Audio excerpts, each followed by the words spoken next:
Hello humankind, hope you all are fit and fine. The Phytoplankton Academy welcomes you all. बच्चों आप लोग कभी Russia गए हो? रशिया में बहुत ज़्यादा सर्दी पड़ती है एंड रशिया एंड चाइना के बीच में एक रिवर पड़ती है जिसका नाम है अमूर रिवर। रशिया में जो बर्ड स्पीसीज़ होती हैं उनमें से एक बर्ड स्पीसीज़ का नाम है अमूर फाल्कन।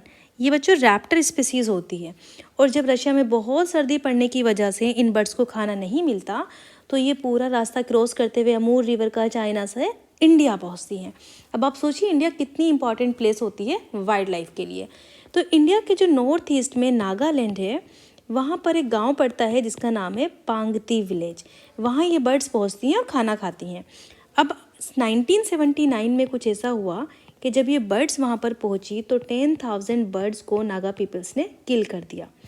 लेकिन ये सारी चीज़ें देखते हुए इकोलॉजिस्ट ने अपनी आवाज़ उठाई और उन्होंने कहा कि हम वाइल्ड लाइफ को इस तरीके से किल नहीं कर सकते क्योंकि ये हमारे इकोसिस्टम का बहुत इंपॉर्टेंट पार्ट होती हैं। अब आपको पता होगा कि हमारे इकोसिस्टम के लिए हर एक स्पेसीज जो अर्थ पे एग्जिस्ट करती है वो इम्पॉर्टेंट होती है। इवन वो आपके घर में जो लिजर्ड्स होती हैं वो भी, जो चीटी चीटी होती हैं वो भी, सारी चीज़ें बहुत इंपॉर्टेंट होती हैं, ठीक है, क्योंकि हमारे फूड चेन, फूड वेब में हेल्प करती हैं। तो ये सारी बात सुनने के बाद वर्ल्ड लीडर्स इकट्ठा होते हैं जर्मनी में और वो एक कन्वेंशन पास करते हैं, CMS कन्वेंशन। ये था convention on conservation of migratory species of wild animals. बच्चों कन्वेंशन होता है जब वर्ल्ड लीडर्स इकट्ठा होकर किसी एक पर्टिकुलर इशू पर बात करते हैं और उसका रिजल्ट निकालने की कोशिश करते हैं। इस कन्वेंशन को हम CMS तो कहते हैं, उसके साथ साथ इसको बॉन कन्वेंशन भी कहते हैं क्योंकि ये जर्मनी के बॉन प्लेस में हुआ था। ओके, ये वैसे बाद में इफेक्ट में आया 1983 में, लेकिन ये 1979 में साइन हो गया था। तो बच्चों यहाँ पर हम बात कर रहे हैं कंजर्वेशन की। यही हमारा चैप्टर है कि हमने इस चैप्टर में कंजर्वेशन करना है प्लांट्स का एंड एनिमल्स का। ये आपकी 8th स्टैंडर्ड साइंस NCERT का 5th चैप्टर है। इस चैप्टर में हम पढ़ेंगे जो हमारी वाइल्ड लाइफ होती है, एनिमल्स होते हैं, प्लांट्स होते हैं, उनको किस तरीके से कंजर्व किया जाता है और अगर उनको नुकसान होता है तो ह्यूमन लाइफ पर भी नुकसान पड़ता है। तो यहाँ पे बच्चों सबसे पहले इन्होंने डिफोरेस्टेशन के बारे में बात की है और डिफोरेस्टेशन हमें पता है कि जब हम प्लांट्स को कट कर देते हैं, फॉरेस्ट को, ट्रीज़ को, तो वो डिफोरेस्टेशन कहलाता है। हम उनको कट किस वजह से करते हैं? प्रोक्योरिंग लैंड फॉर कल्टीवेशन, हमें ज़मीन खरीदनी होती है कल्टीवेशन करने के लिए, हाउसेस बनाने होते हैं, फैक्ट्रीज़ बनानी होती हैं, फर्नीचर बनाने होते हैं, वुड की ज़रूरत होती है। तो इन वजह से हम डिफोरेस्टेशन करते हैं। लेकिन जब हम डिफोरेस्टेशन करते हैं तो उसके कुछ कॉन्सिक्वेंस होते हैं। वो क्या होता है? Deforestation increase the temperature and pollution level on the अर्थ। अब पेड़ काटने से पॉल्यूशन कैसे बढ़ता है बच्चों? सबसे पहले तो हमें ये पता है कि पेड़ हमारी एयर को प्यूरीफाई करते हैं, ठीक है। उसके बाद हमें ये पता है कि पेड़ जो है वो फोटोसिंथेसिस करते हैं। अब फोटोसिंथेसिस कैसे होती है? CO2 जो होती है एटमॉस्फेयर में, उसको ये वाटर के साथ रिएक्ट करके ऑक्सीजन में कन्वर्ट करते हैं और उसके साथ ग्लूकोज बनाते हैं जिससे हमारे फ्रूट्स जो हैं वो मीठे मीठे लगते हैं। तो ये ग्लूकोज मीठा होता है, आपको पता है, इसी वजह से हमारे फ्रूट्स मीठे होते हैं। अब बच्चों बात समझनी ये है कि जो कार्बन डाइऑक्साइड है ये कहाँ से आता है एटमॉस्फेयर के अंदर? जो ह्यूमन्स रेस्पिरेशन करते हैं, एनिमल्स रेस्पिरेशन करते हैं, उससे कार्बन डाइऑक्साइड आता है। उसके साथ साथ हम वुड को जलाते हैं, कोल को जलाते हैं, उससे कार्बन डाइऑक्साइड आता है। तो इस तरीके से हमारे एटमॉस्फेयर के अंदर कार्बन डाइऑक्साइड इकट्ठा हो जाता है। अब प्लांट्स उसको यूटिलाइज करते हैं और ऑक्सीजन में कन्वर्ट कर देते हैं। ऑक्सीजन ज़रूरी होती है हमें इनहेल करने के लिए, हमारे रेस्पिरेशन में इंपॉर्टेंट है। इस तरीके से प्लांट्स हमारी एयर को भी प्यूरीफाई करते हैं। एक इम्पॉर्टेंट चीज़ ये है बच्चों, ये जो कार्बन डाइऑक्साइड होती है ये क्या करती है? मान लो ये हमारा अर्थ है, जब अर्थ पर सनलाइट पड़ती है तो ये कार्बन डाइऑक्साइड सनलाइट को ट्रैप कर लेती है और इसको जाने नहीं देती वापस, इसकी हीट को वहीं पर रखे रहती है। इसके अंदर ये कैपेसिटी ज़्यादा होती है। इसकी वजह से हमारे एटमॉस्फेयर में हीट बहुत हो जाती है जिसको हम ग्लोबल वार्मिंग कहते हैं। तभी तो हम कहते हैं कि कार्बन डाइऑक्साइड जो होती है वो ग्लोबल वार्मिंग वाली गैस होती है। ये ज़्यादा हमारे एटमॉस्फेयर के अंदर हीट कॉज करती है। तो बच्चों ये बड़ा रीज़न हुआ। दूसरी चीज़ हुई increase the level of carbon dioxide in atmosphere, जो हमने पढ़ी अभी। उसके साथ साथ ground water level also level down. अब ग्राउंड वाटर का लेवल कैसे डाउन हो जाएगा? दे नो, बिकॉज जब ये कार्बन डाइऑक्साइड गैस बढ़ेगी उसकी वजह से जो हमारा टेम्परेचर है वो राइज करेगा, ग्लेशियर्स जो हैं वो मेल्ट करने लगेंगे, पानी हमारे ओशंस के अंदर चला जाएगा। तो जो हमारा पानी वैसा ग्लेशियर वाला ओशन के अंदर गया, उसके साथ साथ जो पानी हमारा ड्राई हो जाएगा हमारे ग्राउंड्स पर, तो हमें अपर लेवल पे पानी मिलेगा नहीं, लेकिन लोअर लेवल पर पानी होगा तो वो नीचे पहुँच जाएगा जिससे हमारा जो पानी का लेवल है वो डाउन हो जाएगा। उसके साथ डिफोरेस्टेशन होने से हमारा जो नेचर का बैलेंस है बच्चों वो बिगड़ जाता है। तो ये बहुत ज़्यादा नुकसान होते हैं ह्यूमन लाइफ पर डिफोरेस्टेशन के। आगे हम पढ़ते हैं global warming as carbon dioxide traps heat reflected by the earth, ये हमने पढ़ा। और इसके होने से टेम्परेचर इंक्रीज होता है, वाटर साइकिल डिस्टर्ब हो जाती है जिसकी वजह से बारिश भी नहीं होती, और जब बारिश नहीं होती तो सूखा पड़ जाता है जिसको हम ड्रॉट कहते हैं।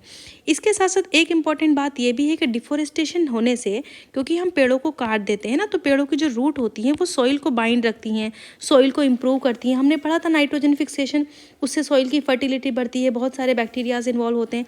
लेकिन जब पेड़ ही नहीं होंगे तो बैक्टीरिया कहाँ से इन्वॉल्व होंगे, तो हमारी जो सॉइल की प्रॉपर्टीज़ हैं वो ख़राब हो जाती हैं, हमारी सॉइल अफेक्ट हो जाती है, प्लांटेशन वेजिटेशन पर फर्क पड़ता है। उसकी वजह से सॉइल इरोजन भी हो सकता है और हमारी क्रॉप्स नहीं बनेंगी। हमने क्रॉप वाले चैप्टर में पढ़ा था कि सॉइल कितनी इंपॉर्टेंट होती है क्रॉप को ग्रो कराने के लिए। अब क्रॉप्स ग्रो नहीं करेंगी तो हम खाना कहाँ से खाएंगे, तो ये सारे नुकसान होते हैं। ग्रेजुअली धीरे धीरे क्या होता है, जो हमारी लैंड है वो फर्टाइल नहीं होती, इनफर्टाइल होती चली जाती है और वो डेजर्ट में कन्वर्ट हो जाती है, जिसकी वजह से डेजर्टिफिकेशन हो जाता है। डेजर्टिफिकेशन का भी एक कन्वेंशन है, कन्वेंशन और डेजर्टिफिकेशन, वो हम बाद में पढ़ेंगे। तो ये डेजर्टिफिकेशन बहुत इंपॉर्टेंट टर्म है। इसका मतलब है कि जो लैंड है हमारी वो डेजर्ट में कन्वर्ट हो रही है, that is known as desertification. तो आपने पढ़ा कि deforestation also leads to decrease in the water holding capacity of the soil, the movement of water from the soil surface into the ground, infiltration rate is reduce. जो पानी का movement था soil से ground में वो भी reduce हो जाता है, जिसको हम इनफिल्ट्रेशन रेट कहते हैं, जिसकी वजह से बच्चों फ्लड्स भी आते हैं, सॉइल का जो न्यूट्रिएंट्स है वो ख़त्म हो जाता है। तो ये सारे नुकसान हुए डेफोरेस्टेशन के, यानी कि पेड़ों को काटने के, फॉरेस्ट को काटने के। आगे हमें पढ़ना है conservation of forest and wild life. जब हमारे ये नुकसान हो रहा है तो बच्चों हमें इसको कंजर्व करने की ज़रूरत है। अब कंजर्व करने के बहुत सारे तरीके। बायोस्फीयर में लाइफ एग्जिस्ट करती है। बायोस्फीयर के साथ 3 लेयर से बनी होती है। बायोस्फीयर जहाँ पे लाइफ होती है, किसकी वजह से लाइफ होती है, लिथोस्फीयर की वजह से। लिथोस्फीयर होता है रॉक, जहाँ पर हमारे आपके पहाड़ होते हैं, रॉक होता है। उसके बाद होती है दूसरी आपकी एटमॉस्फेयर जिसमें गैसेस होती हैं, और तीसरी आपकी होती है हाइड्रोस्फीयर, और चौथी लेयर भी बच्चों हम क्रायोस्फीयर कहते हैं, क्योंकि क्रायोस्फीयर होती है जो हमारे ग्लेशियर्स होते हैं। तो बेसिकली ये 4 लेयर होती हैं जिनसे मिलके हमारा बायोस्फीयर बना होता है, यानी कि लाइफ एग्जिस्ट करती है। इनके बिना लाइफ एग्जिस्ट नहीं कर सकती। तो इन्होंने बताया है biosphere is that part of the earth in which living organisms exist on which support life, जहाँ पे लाइफ सपोर्ट करती है। बायोलॉजिकल डाइवर्सिटी और the biodiversity refers to the variety of organisms existing on the earth, their inter relationship and their relationship with the environment. तो biological diversity, जिसको हम biodiversity भी कहते हैं, ये क्या होती है, हमारे अर्थ के ऊपर जितने भी लिविंग ऑर्गेनिजम्स रहते हैं उनका आपस में रिलेशन होता है, इंटर रिलेशनशिप, उनका एनवायरमेंट के साथ जो रिलेशनशिप होता है, उन सब की वजह से जो भी लाइफ बनती है उसको हम बायोस्फीयर कहते हैं। तो बच्चों यहाँ पे कुछ प्रोटेक्टेड एरियाज़ के बारे में बात की है जहाँ पर हम अपने एनिमल्स एंड प्लांट्स को कंजर्व करते हैं। तो फ्लोरा एंड फोना की बात ही करते हैं। फ्लोरा होता है प्लांट से रिलेटेड, यानी कि आपकी ग्रासेस, हर्ब, श्रब, जितनी भी ट्रीज़ वाली चीज़ें होती है, वेजिटेशन, उसको हम फ्लोरा कहते हैं। एंड फोना होता है एनिमल्स की टर्म्स में। इसमें सिर्फ बड़े बड़े एनिमल्स नहीं आते, आपके छोटे छोटे एनिमल्स, यानी कि आपका अर्थवॉर्म, इंसेक्ट्स वगैरह सब फोना के अंदर आ जाते हैं। तो इनको हम प्रोटेक्ट करते हैं किस किस तरीके से, वाइल्ड लाइफ सेंचुरीज़ में, नेशनल पार्क्स में, वाइल्ड बायोस्फीयर रिजर्व में। बच्चों इन सबको मैंने बहुत डिटेल में कवर किया है नेशनल पार्क वाली वीडियोस में, जिसका लिंक मैं आपको डिस्क्रिप्शन में दूंगी। आपको जाके देखना ये है कि नेशनल पार्क इंडिया के अंदर कितने हैं, कहाँ कहाँ पर हैं, किस तरीके से वाइल्ड लाइफ स्पेसीज़ को हम कंजर्व करते हैं, किस एक्ट किस लॉ के तहत करते हैं। ये बहुत ज़्यादा इंपॉर्टेंट है, इसलिए मैं इस चैप्टर में ज़्यादा कवर नहीं कर रही हूँ, क्योंकि ऑलरेडी ये कवर किया हुआ है, तो आप एक बार जाकर देख लेना। तो वाइल्ड लाइफ, नेशनल पार्क, इनमें यह फ़र्क होता है कि नेशनल पार्क में सारी एक्टिविटीज़ बहुत रेस्ट्रिक्टेड होती हैं। आप वहाँ पर वाइल्ड लाइफ को डिस्टर्ब नहीं कर सकते। Wild life in the sense जो भी वहाँ पे एनिमल्स हैं, प्लांट्स हैं, ग्रासेस हैं, जो भी कुछ वहाँ पे अवेलेबल है, आप किसी भी चीज़ को टच नहीं करेंगे, डिस्टर्ब नहीं करेंगे, कोई एक्टिविटी वहाँ पे नहीं करेंगे। कुछ रिसर्चर्स को अलाउड होता है परमिशन के बाद में, चीफ वाइल्ड लाइफ वार्डन से वो परमिशन लेते हैं, वो कुछ लॉ के तहत होता है। लेकिन वाइल्ड लाइफ सेंचुरीज़ के अंदर कुछ एक्टिविटीज़ अलाउ होती हैं, जो वहाँ के इंडिजीनियस पीपल हैं, जो ट्राइबल पीपल हैं, वो अपने एनिमल्स को लेकर वहाँ पे ग्रेजिंग करवा सकते हैं। इस तरह की चीज़ें अलाउड होती हैं। बायोस्फीयर रिजर्व क्या होता है, ये लार्ज एरिया होता है। इसके अंदर नेशनल पार्क भी आते हैं, वाइल्ड लाइफ सेंचुरीज़ भी आती हैं। इसमें 3 जोन होते हैं बायोस्फीयर रिजर्व में। जो सबसे अंदर वाला जोन होता है वो कोर जोन होता है, वो रिसर्च पर्पज़ के लिए होता है, उसमें कोई भी अलाउ नहीं होता। बीच का जो जोन होता है ये वाला, ये आपका ये ट्रांजिशन जोन होता है, ये बफर जोन होता है। बफर जोन में कुछ एक्टिविटीज़ अलाउ होती हैं, ट्रांजिशन जोन बाहर का जोन होता है, ठीक है। तो ये होता है बायोस्फीयर रिजर्व। यहाँ पे हम देखेंगे, देखिए प्रोटेक्टेड एरियाज कंजर्वेशन के लिए बताएं हैं, ये अपने अपने डिस्ट्रिक्ट के हिसाब से आप फिल कर लीजिएगा। मैं देहरादून में रहती हूँ तो मैंने डिस्ट्रिक्ट के हिसाब से लिखा है, अपने देहरादून के हिसाब से। राजा जी नेशनल पार्क है देहरादून में, और उत्तराखंड के अंदर 3 वाइल्ड लाइफ सेंचुरी है, उत्तराखंड स्टेट है यहाँ पर, तो 6 नेशनल पार्क है उत्तराखंड में, और इंडिया मेरी कंट्री में 106 नेशनल पार्क हैं। अगर वाइल्ड लाइफ सेंचुरीज़ की बात करें तो देहरादून के अंदर Rajaji wildlife sanctuaries, Asan barrage, ये कुछ सेंचुरीज़ हैं, कुछ पार्क हैं। और अगर मैं टोटल उत्तराखंड की बात करूँ तो 7 वाइल्ड लाइफ सेंचुरीज़ हैं एंड 573 इंडिया के अंदर वाइल्ड लाइफ सेंचुरीज़ हैं, ठीक है। ये बायोस्फीयर रिजर्व की बात की गई है। अभी मैंने आपको बताया कि बायोस्फीयर रिजर्व जो होता है वो बड़ा एरिया होता है। तो ये पंचमरी बायोस्फीयर रिजर्व है मध्य प्रदेश का, जिसके अंदर ये देखिए 2 वाइल्ड लाइफ सेंचुरीज़ हैं यहाँ पर और एक नेशनल पार्क है, सतपुरा नेशनल। उत्तराखंड का डेटा मैंने यहाँ पे लिखा हुआ है, यहाँ पे 6 नेशनल पार्क जो हैं, कॉर्बेट, गंगोत्री, ये आप देख रहे हैं ना, उस वीडियो में ये बहुत अच्छे से कवर किया हुआ है। उत्तर प्रदेश में सिर्फ एक नेशनल पार्क है जो कि दुधवा नेशनल पार्क है। उसके बाद यहाँ पे फोना एंड फ्लोरा दिखाया गया है। तो मैंने अभी आपको बताया कि फ्लोरा प्लांट से रिलेटेड होता है, फोना एनिमल से। तो यहाँ पे जो ये पिक्चर्स दी गई हैं इनको आप ध्यान से देखिए। अगर आप वाइल्ड लाइफ की स्टडी करेंगे तो आपको इन सारे एनिमल्स को बहुत अच्छे से ऑब्जर्व करना पड़ेगा। इवन एनिमल्स को, आइज़ को, उसके डॉट्स को, उसके कलर को, ये सब हम आइडेंटिफाई करते हैं और उसके हिसाब से हम स्पेसीज़ को अलग अलग कैटेगराइज भी करते हैं। तो इस पिक्चर में देखिए, बहुत इंटरेस्टिंग है। यहाँ पे ए पर वाइल्ड डॉग है, देन चीतल है, इसके ऊपर डॉट होते हैं ना, चीतल बोलते हैं हम इसको, स्पॉटेड डियर भी बोलते हैं इसको इंग्लिश में। देन ये वॉल्फ की पिक्चर है, उसके बाद लिपर्ड है, देन फर्न है। बच्चों लिपर्ड पे भी मैंने वीडियो बनाई है, चीता वाली वीडियो आप जाके देखें तो वहाँ पे लिपर्ड एंड चीता के बीच में डिफ्रेंशिएट किया है, बहुत अच्छी इंफॉर्मेशन है उसके अंदर भी। यहाँ पे देन जामुन का ट्री है। तो ये सारी जो स्पेसीज़ यहाँ पे हैं फ्लोरा की एंड फोना की, ये पंचमरी बायोस्फीयर रिजर्व की हैं, जो एग्जाम्पल यहाँ पे दिया हुआ है। उसके बाद बात करेंगे एंडेमिक स्पेसीज़ की। तो एंडेमिक स्पेसीज़ होती हैं वो स्पेसीज़ प्लांट्स की या एनिमल्स की जो एक्सक्लूसिवली एक पर्टिकुलर एरियाज़ में रहती हैं नेचुरली, और ये उसके अलावा किसी और एरियाज़ में नहीं पाई जाती। तो ये बहुत इंपॉर्टेंट स्पेसीज़ होती हैं। जब ये वर्ल्ड में कहीं मिलेंगी नहीं, किसी एक पर्टिकुलर एरिया में मिलेगी, तो हमें इनको बहुत ध्यान से कंजर्व करना होगा। तो स्पेशली इनका कंजर्वेशन हम अच्छी तरीके से करते हैं। यहाँ पे देखो एक स्पेसीज़ दिखाई है वाइल्ड मैंगो, ये पंचमरी बायोस्फीयर रिजर्व की है। एंड ये है जेंट स्क्वायरल, ये पिक्चर्स में आप देख सकते हैं इसकी कितनी लंबी सी टेल है जेंट स्क्वायरल की। तो ये एंडेमिक स्पेसीज़ हैं पंचमरी बायोस्फीयर रिजर्व की। इसके अलावा अब आप कहेंगे कि मैंगो तो बहुत जगह मिलता है, लेकिन बच्चों मैंगोज़ में वेराइटीज़ होती हैं, अलग अलग टाइप की वेराइटीज़ आप आगे चल के पढ़ेंगे। एक छोटी छोटी वजह से स्पेसीज़ चेंज हो जाती हैं। बच्चों स्पेसीज़ क्या होती है? स्पेसीज़ होता है group of population which are capable of interbreeding, मतलब जो भी ग्रुप ऑफ पॉपुलेशन का जो इंटरब्रीडिंग कर सकता हो, अपने जैसी जनरेशन को प्रोड्यूस कर सकता हो। जैसे कि अगर हम मंकी की बात करें तो मंकी के पॉपुलेशन में हम देखेंगे सेम स्पेसीज़ होती हैं, उसी मतलब किसी भी स्पेसीज़ का आप ले सकते हो ह्यूमन बींग्स में, जो अपनी जैसी जनरेशन को प्रोड्यूस कर सकता है इंटरब्रीडिंग के बाद, उसको हम स्पेसीज़ कहते हैं। आगे बात करते हैं वाइल्ड लाइफ सेंचुरीज़ की। तो मैंने अभी आपको बताया कि वाइल्ड लाइफ सेंचुरीज़ क्या होती हैं। Like reserve forest provides protection suitable living conditions to wild animals.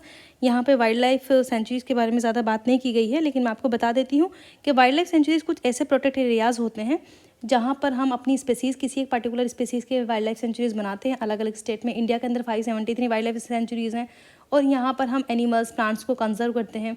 इसी तरीके से नेशनल पार्क होते हैं, लेकिन नेशनल पार्क में स्टिकनेस ज़्यादा होती है, ज़्यादा कंजर्वेशन होता है।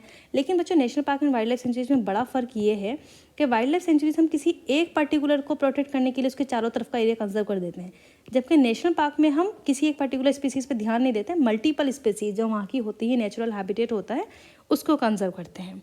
आगे बात करते हैं, ये नेशनल पार्क के बारे में बात हो गई, डिटेल में आप उस वीडियो में देखिएगा। Then tiger reserve. Tiger reserve क्या होता है? ये 1973 में लॉन्च किया गया था गवर्नमेंट ऑफ इंडिया के थ्रू। यहाँ पे हमें टाइगर को प्रोटेक्ट करना होता है और हमारा ऑब्जेक्टिव होता है इस प्रोजेक्ट का कि जो टाइगर पॉपुलेशन है उसको हम सर्वाइव कर सकें, उनका मेंटेनेंस कर सकें। ठीक है, ये बच्चों सतपुरा टाइगर रिजर्व की बात है कि ये एक यूनिक प्लेस है जहाँ पर सिग्निफिकेंट नंबर इंक्रीज होते हैं टाइगर पॉपुलेशन के, स्पेशली मध्य प्रदेश में। ओके, देन एंडेंजर्ड स्पेसीज़ की बात की गई है। जैसे कि एंडेंजर्ड स्पेसीज़ मतलब वो एक्सटिंक्शन के करीब आ जाती हैं, उनको बहुत ज़्यादा थ्रेट होता है, उनका हैबिटेट लॉस होता है। डायनासोर का इन्होंने एग्जाम्पल दिया है जो कि एक्सटिंक्ट हो गई है। बच्चों अगर आप सोचो आपके आसपास जो एनिमल्स हैं, टाइगर है, लॉयन है, कितने अच्छे लगते हैं देखने में, एलिफेंट्स हैं, अगर वो नहीं दिखेंगे आपको आने वाले टाइम में तो कितना बुरा फील होगा कि हम लोगों की वजह से स्पेसीज़ एक्सटिंक्ट हो रही है। ये बारहसिंगा यहाँ पर दिखाया गया है। ठीक है, अगर आप किसी ज़ू में या किसी नेशनल पार्क में, वाइल्ड लाइफ सेंचुरीज़ को विजिट करो तो एनिमल्स को थोड़ा ऑब्जर्व करने की कोशिश करो। ठीक है, ये बहुत अच्छा होता है। देन इकोसिस्टम क्या होता है? It is made up of all the plants, animals, micro organisms an area along with the non living components such as the climate, soil and river deltas. तो इकोसिस्टम बच्चों किसी एक पर्टिकुलर चीज़ का नहीं होता, इकोसिस्टम होता है जहाँ पर लाइफ एग्जिस्ट कर सके। अब लाइफ को एग्जिस्ट करने के लिए माइक्रो ऑर्गेनिज्म की ज़रूरत भी होगी। ठीक है, वहाँ पर नॉन लिविंग चीज़ कंपोनेंट की, जैसे कि क्लाइमेट की, सॉइल की, रिवर की, इन सब की ज़रूरत होती है। तो जहाँ पर लाइफ एग्जिस्ट कर सकती है उस पर्टिकुलर जगह को हम इकोसिस्टम कहते हैं। जैसे कि हम पॉन्ड इकोसिस्टम देखेंगे, रिवर इकोसिस्टम, फॉरेस्ट इकोसिस्टम, अलग अलग टाइप के इकोसिस्टम होते हैं। हमारा पूरा अर्थ बच्चों एक इकोसिस्टम है, और अगर मैं एक पर्टिकुलर ड्रॉप की बात करूं तो वो भी एक इकोसिस्टम हो सकता है, क्योंकि इकोसिस्टम का मतलब किसी बड़े एरिया से नहीं है बल्कि उस जगह से है जहाँ पे लाइफ एग्जिस्ट कर सकती है। अगर एक ड्रॉप के अंदर एक माइक्रो ऑर्गेनिजम्स की लाइफ साइकिल कंप्लीट हो रही है तो वो भी एक इकोसिस्टम होगा। आई बात समझ में? आगे होती है रेड डेटा बुक की बात। तो ये मैंने पिक्चर यहाँ पे लगाई है रेड डेटा बुक की, आप देखिए ये क्या होती है बच्चों। इंटरनेशनली हम एक रेड डेटा बुक तैयार करते हैं जिसमें हम अपनी जो स्पेसीज़ हैं उनकी लिस्ट बनाते हैं। ठीक है, उनका स्टेटस लिखते हैं कि क्या उनका स्टेटस है। IUCN के ज़रिए ये बुक बनाई जाती है ताकि हमें पता चले कि हमारी स्पेसीज़ जो है वो किस किस लेवल पे है। इसमें कुछ कैटेगरीज़ होती हैं, जैसे कि आपकी एक्सटिंक्ट कैटेगरी जो ऑलरेडी एक्सटिंक्ट हो चुकी हैं, देन क्रिटिकली एंडेंजर्ड, इस तरह हमें स्पेसीज़ का पता चलता है। आगे हम माइग्रेशन की बात करते हैं, जो अभी मैंने आपको बताया कि बर्ड्स किस तरीके से, सिर्फ बर्ड्स ही नहीं एनिमल्स भी माइग्रेट करते हैं। बर्ड्स की बात ज़्यादा होती है, इसलिए हमारा जो कन्वेंशन है वो CMS है, convention on migratory conservation species of wild animals. Then migratory birds fly to far away areas every year during a particular time because of the climate change, ये इन्होंने बात की है। Then fly for laying eggs के लिए भी वो अलग अलग एरियाज़ में जाती हैं। In as the weather in their natural habitat becomes very cold, अभी मैंने आपको बताया कि रशिया में बहुत ठंड हो जाती है, उसकी वजह से इनहॉस्पिटेबल कंडीशन होती हैं जिसको बर्ड्स कवर नहीं कर पाती, तो वो अगर रिसाइकलिंग ऑफ द पेपर की बात करते हैं तो रिसाइकलिंग की क्यों ज़रूरत पड़ती है बच्चों? क्योंकि हमने देखा अभी कि डिफोरेस्टेशन होने से कितने ज़्यादा कॉन्सिक्वेंसेज हो रहे हैं, कितने ज़्यादा नुकसान हमें उठाना पड़ रहा है। तो रिसाइकलिंग भी इसी वजह से हमें करनी पड़ेगी, क्योंकि जब हम प्लांट्स को काटेंगे डिफोरेस्टेशन होगा, उससे हमें नुकसान होगा, लेकिन प्लांट्स को हमें पेपर बनाने होते हैं, तो पेपर हम डे बाई डे यूज़ कर रहे हैं, तो उन पेपर्स को हमें ज़्यादा से ज़्यादा सेव करना चाहिए ताकि हम अपने प्लांट्स को बचा सके। हमें पेपर को रिसाइकिल करना चाहिए। अगर एक बच्चा पेपर को सेव करेगा, at least 1 sheet of paper in a day, we can save many trees in a year. We should save, reuse and use paper and recycle it. बच्चों रिसाइकलिंग होती है, बेंगलोर के अंदर एक फैक्ट्री है जहाँ पे पेपर को रिसाइकिल किया जाता है, और वो बहुत अच्छे लेवल पे काम करते हैं। येलो कलर का उनका पेपर बन के आता है, जो ऑलरेडी पेपर यूज़ हुआ होता है उसमें कुछ केमिकल्स डालकर वो पेपर को रिसाइकिल करते हैं। तो ये बहुत अच्छी चीज़ है, एंड सोशल इकोनॉमिक इफेक्ट भी है इसका, कि सोसाइटी का भी फ़ायदा होता है, इकोनॉमिकली भी फ़ायदा होता है। आगे हम बात करते हैं रिफोरेस्टेशन की। रिफोरेस्टेशन एक अच्छी स्टेप से, रिफोरेस्टेशन का मतलब है हमें पेड़ से, जो जिस जगह पर पेड़ कट गए हैं वहाँ पे हमें फिर से पेड़ लगा लेने चाहिए, क्योंकि एफोरेस्टेशन होती है एक नई जगह पे पेड़ लगाना, और रिफोरेस्टेशन होती है उस जगह पर पेड़ लगाना जहाँ पर ऑलरेडी पेड़ थे लेकिन हमने काट दिए हैं। तो ये चीज़ भी हम कर सकते हैं अपनी वाइल्ड लाइफ को सेव करने के लिए, अपने एटमॉस्फेयर को, अपने अर्थ को सेव करने के लिए। क्योंकि बच्चों हम जानते हैं कि जो 8 प्लैनेट्स हमारे सोलर सिस्टम के अंदर हैं, उसमें से सिर्फ अर्थ के ऊपर लाइफ एग्जिस्ट करती है। अर्थ के अलावा किसी और प्लैनेट पर लाइफ नहीं है। हम इतनी कोशिश करते हैं लाइफ को चेक करने की, मार्स पर, अदर प्लैनेट पे एक्सप्लोर कर रहे हैं, लेकिन सिर्फ अर्थ पे लाइफ एग्जिस्ट कर रही है। अब अगर हम इस लाइफ को ख़राब कर देंगे, इकोसिस्टम को ख़राब कर देंगे अपनी गलत आदतों की वजह से, तो ये आने वाली जनरेशन को बहुत नुकसान उठाना पड़ेगा। हमारा पूरा एटमॉस्फेयर ख़राब हो जाएगा। जैसे कि आप फिलहाल में देख रहे होंगे दिल्ली के अंदर स्मॉग हो रहा है।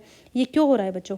क्योंकि जो हमारा स्मोक होता है वो रिएक्ट कर लेता है दूसरे पॉल्यूटेंट से, वो स्मॉग में कन्वर्ट हो जाता है, और ये इतना ज़्यादा डेंजरस होता है कि ये हमें अस्थमा भी वो कर देता है, अस्थमा कॉज कर देता है।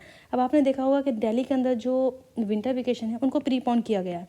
उसका क्या रीज़न है? क्योंकि अगर वो बच्चा उस पॉल्यूटेंट्स के कांटेक्ट में आएगा, स्मोक के कांटेक्ट में आएगा, तो उसको बहुत नुकसान हो सकता है, लंग्स को प्रॉब्लम हो सकती है। तो इन सारी चीज़ का हमें ख्याल रखना है कि अभी तो फिलहाल में हम फेस कर रहे हैं, आने वाले टाइम में हम ये सारी चीज़ें फेस ना करें, बचे रहें। तो अपनी अच्छी अच्छी एक्टिविटीज़ को हमें आगे इन्वॉल्व करना है। इसमें आप सब टर्मिनोलॉजीज़ को पढ़ सकते हैं। अगर आपको कहीं कोई प्रॉब्लम है तो नहीं करना।